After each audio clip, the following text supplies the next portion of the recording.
There's a producer on YouTube who has been posting type beats for a while, and over the years, they managed to gain 120,000 plus subscribers, which is crazy. Try getting 120,000 plus subscribers today with the current algorithm, and YouTube just deleted their channel permanently. You know, I Google their name, Parapunka Beats, definitely a Russian person, and I click on their YouTube channel, and what happens? Damn. And I found out about it because they talked about it on Instagram. Right here, they posted the email they received from YouTube. I wonder if they appealed. I don't know. I'm sure they did. But as you can see in their caption, they say that the channel received no warnings or strikes, which is what this letter alleges. They say, we've terminated your channel because we concluded that it was linked to a channel that was terminated for having 3 or more copyright strikes. Now, the real reason that this channel was deleted is not because of copyright infringement. And I have really mixed feelings about this because what this producer did on a separate channel is not something that I agree with. However, what YouTube did is not something that I agree with either. I don't think this producer deserved to have their channel completely terminated, especially when their main channel wasn't even the issue. And it's not just this producer's channel. It's a lot of channels. I made a video about the potential for a ton of YouTube producer channels to get deleted with the new policies that YouTube is implementing. And other producers have reached out to me and told me that, yes, their channels have been deleted as well. Fortunately for them, they were smaller channels. They weren't 120,000 subscribers. That's gotta hurt. For real. So if you're a producer who's running a type beats channel, thinking about running a type beats channel, watch this video so you can avoid this trap and you can avoid getting your channel deleted by YouTube, because what this person did is easily avoidable, but a lot of people are doing it and a lot more people will make this same mistake. YouTube is deleting channels, right? And it's their new AI policy. And it's not really clear because it's not an anti-AI policy, but they very recently removed a purge, but they deleted 16 AI slop channels, they call them. Only 16? I mean, more than that. I think these were 16 of the top most subscribed, most highly revenue generating channels. And one of them was Cuentos Fascinantes, and then another one was Imperio de Jesus. And it says 35 million subscribers and 4.7 billion views. And I think I read somewhere that was a total of over $10 million. They completely deleted those channels. Now, the reason I say that is because I just happened upon this. This was posted by a producer who had a Type B channel with 120,000 subscribers. Their channel was just terminated, right? If you're on any of these platforms following creatives who use YouTube, you're going to see a lot of these posts where people are discussing their channels being removed and they're appealing to YouTube. And you've seen this on, I think, X, where a couple channels actually ended up getting reinstated because people were pressuring YouTube. Now, I got more insight as to what really went down with this producer's channel just from reading the comments. Because I'm like, all right, that's kind of terrifying, because why would YouTube just delete a producer's channel? You know, should all producers be worried? This is what I found in the comment section. So someone asked very directly, were you using AI? And the guy says it was a different channel on the same Google account. Now, I made a video recently where I talked about this happening, where if you're a YouTuber and you have, because you know how it is, Dame, when you have a main Google account, you can create multiple channels that are linked to your main account. And if any of those other accounts are appearing to be AI slop generating channels, then YouTube will just remove everything. They'll just take everything down. And I'm not worried because I don't do that, but I am worried because ironically, YouTube's channel termination process is largely powered by AI. So like they're using AI to find AI channels and then deleting them and justifying it by the AI's, detection service. I don't know. And something else that bothered me is that they say here, we have terminated your channel because we concluded that it was linked to a channel that was terminated for having 3 or more copyright strikes.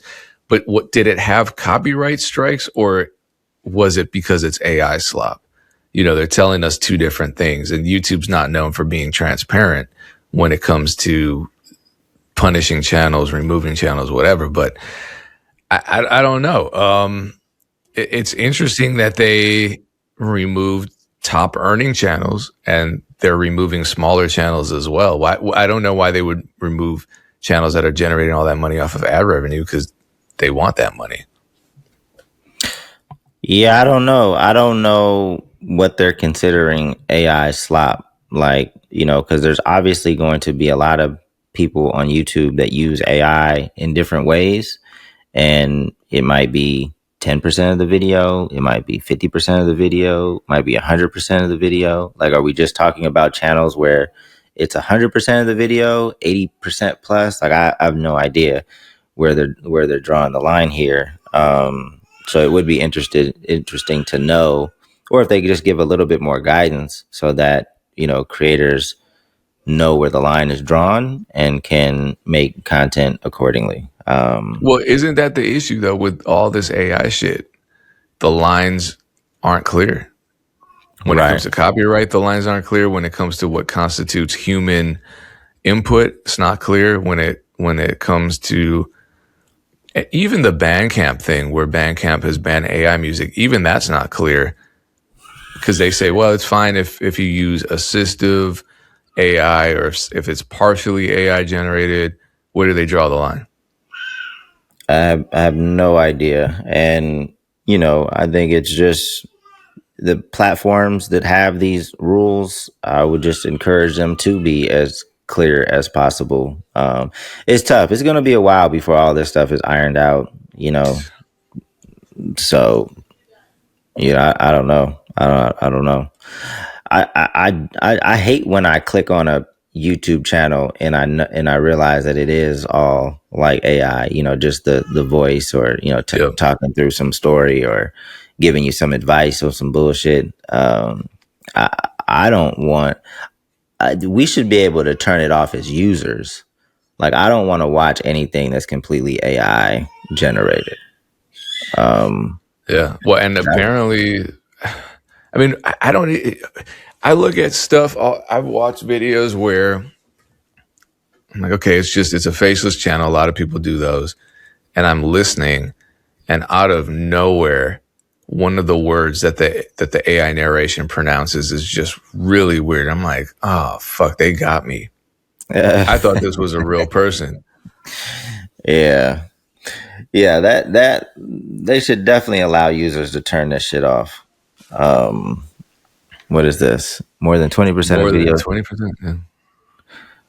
All right. So someone did a study that low quality AI generated content, it says it's generating 117 million a year, and 20% of videos shown to new YouTube users, not even uploaded, because it's way higher than that, are AI slop. So YouTube's internal algorithm is recommend, like, that's the other part of this story that's hilarious. So producer gets punished. Producers has a type B channel that's successful, 120,000 subscribers.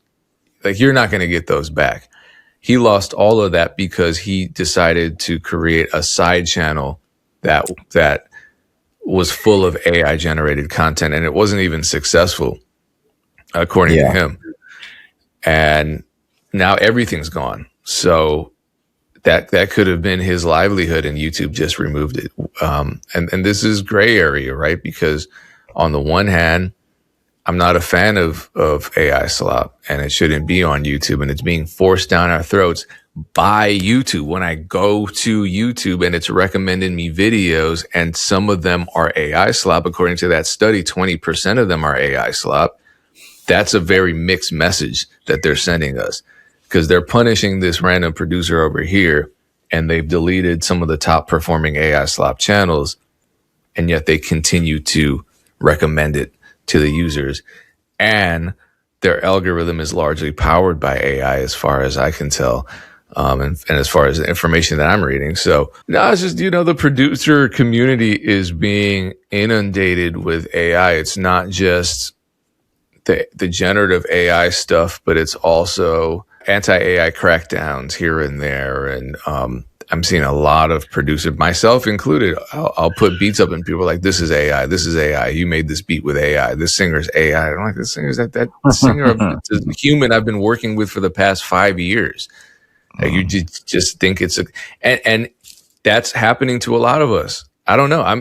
Is it happening to you where I'm looking at stuff or I'm listening to stuff? I'm like, that sounds like AI, and really, it's just really heavily produced music.